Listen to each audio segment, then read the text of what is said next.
Hey everyone, Mike Dewey here, and in this video I'm going to show you how to get started using the Sony ZV-E1 in under 7 minutes. Let's go.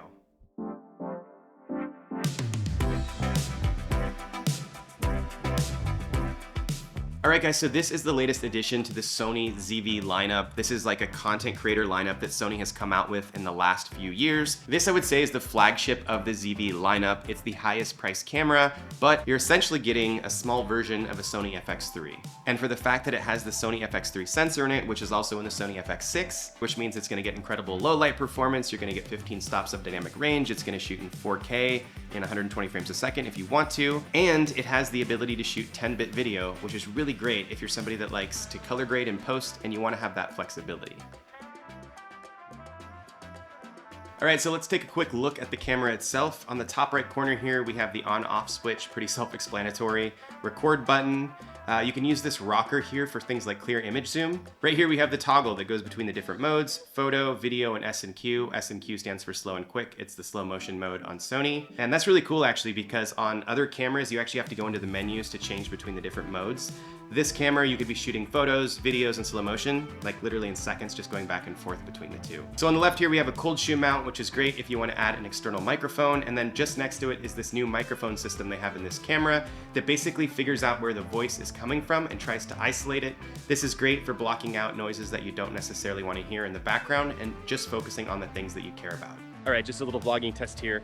I'm walking around this park.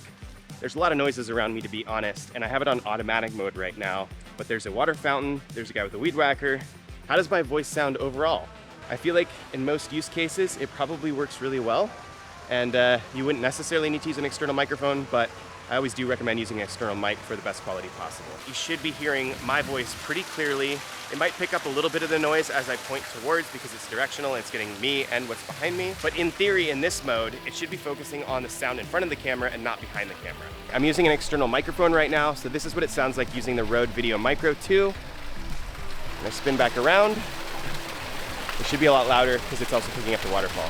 On the left side of the camera here, we have an SD card slot. Just above it here is the microphone jack if you're going to plug in an external microphone. And then next to it is a USB-C port. Having USB-C is really nice because you can plug it in here to charge. You can also plug it into your computer and use this as a webcam, or if you're into streaming, you can use it for that as well. Down here at the bottom, you'll find a micro HDMI port, which is great if you want to connect an on-screen monitor to your camera. And just next to it is a headphone jack in case you want to monitor the audio. Alright, on the bottom here, we can open up this door and it's where you put the batteries in. This takes the Sony NP-FZ100 batteries, which you'll find in a lot of other Sony cameras. So with one battery, you're gonna get up to about 75 minutes of continuous shooting time. It can definitely change though, depending on what settings you're using on the camera, how bright your display is set to. But the good news is that you can charge the camera really easily with USB-C. So if you plug your camera in throughout the day, you're never really gonna have to worry that much about battery life. Alright, so looking at the back here, we have a touch screen. It's also a flip out screen, which is great if you're interested in vlogging or creating short form content. The buttons on the side are pretty familiar if you've shot with other Sony cameras before. One thing I really like about the touchscreen though, is that I can go between different modes really easily. I don't have to dig through the menus on my camera. I can switch from fully automatic to manual camera settings literally in seconds, which is really cool. I can also turn on cool features like Cinevlog, which we'll talk about here in a minute, effortlessly, literally just by clicking one button on the screen. If I want to change the white balance, it's as easy as clicking white balance in the bottom corner, and I'm set for daylight. So getting started shooting video, all you have to do is turn the camera on, switch the camera to the video icon here, and you're good to go. You can control most of the key video aspects from the touchscreen on the back with things like exposure, white balance, and more. Very easily, you can turn Cinevlog mode on or off. It's honestly super easy to use it this way. So one thing you want to figure out when you start recording video is which picture profile you want to shoot in. This dictates the overall look of your footage. So if you want to get the most flexibility and dynamic range out of your image, then you'll want to shoot in S-Log3. Right out of the camera, it's not going to be very saturated or contrasty. However, in post, when you're color grading, it's going to give you the most options possible to create the look that you want. If you are shooting an S-Log3 in your camera and it looks desaturated and pretty flat, a little pro tip here is that you can actually use a LUT, or you can turn on Gamma Display Assist to give yourself an idea of what the image might look like after you're done editing and color grading. If you just want a grab and go experience with minimal adjustments to color, then you'll want to shoot an S-Cinetone. This is a much more saturated and contrasty image that gives you that cinematic look straight out of camera. So the Sony ZV-E1 features a 3 capsule mic on top here that automatically adjusts to pick up the main presenter and minimize atmospheric noise. It also has a cold shoe mount on the side here for any external microphones as well. Now when it comes to autofocus, the Sony ZV-E1 can track faces and bodies really well. And if you're filming an object, press the product showcase button and it'll quickly adjust the autofocus settings to detect products. So whenever you place a product in the frame, it'll quickly focus on that rather than stay locked onto your face. Now, if you're out shooting handheld footage with the Sony ZV-E1, it features 3 different image stabilization modes: standard, active, and dynamic active. Active and dynamic do crop in on the image, but they're also significantly smoother. Here's what it looks like.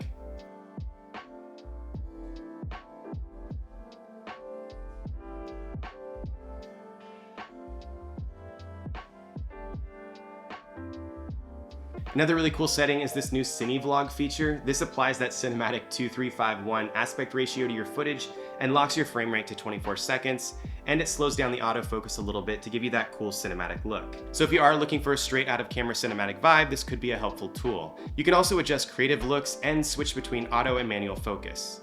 Lastly, you can easily get slow motion footage by switching into S&Q mode right here. One thing to note is make sure you're using the right SD card. Some of the slow motion settings are going to require that special UHS-2 card, so just keep that in mind when you're shooting in slow motion. Alright, so aside from video, you can shoot 12 megapixel stills with this camera with the flip of a switch if you go to the photo mode here. So 12 megapixels might not sound like that much. Sure, you're not going to go post it on a billboard, but for most digital platforms, Instagram and YouTube, 12 megapixels is more than enough. One thing to note about this camera as well, if you're shooting photos, is there's no viewfinder on it. They did that to make the body as small as possible, but just a quick note there. It also has the standard Sony picture profiles and allows you to shoot in JPEG or RAW if you're looking for maximum flexibility in post. And the super compact size of this camera can actually make it a solid option if you're into street photography, or even make it a fun travel camera that you can sling around your shoulder or toss in your bag. So that's your quick start guide for the Sony ZV-E1. Now we have created a longer course that's available in the link in the description. It's going to break down the camera from top to bottom. We're going to go through all of the menus and the settings. So if you're interested in learning everything about this camera, please go check that out. We're currently running a promotion on it. It's going to be 50% off for the next 2 weeks. If you guys are interested in seeing more videos like this, please like and subscribe, and we will see you next time.